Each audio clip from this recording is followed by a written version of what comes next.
Hi guys, welcome back to my channel. If it's your first time here, please don't make it your last. Click on the subscribe button right now. And if it's not your first time, welcome back. In today's video, we are going to be making yam porridge.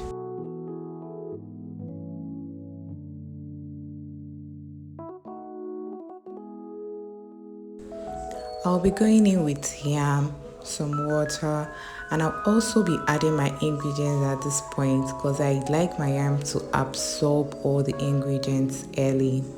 The full ingredients is going to be in the description box.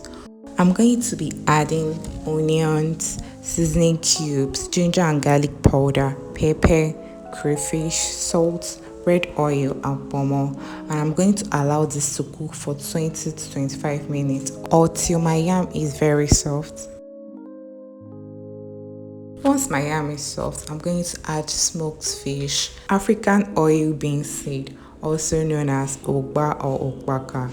Then I'll add my scent leaf and allow to cook for 2 to 3 minutes.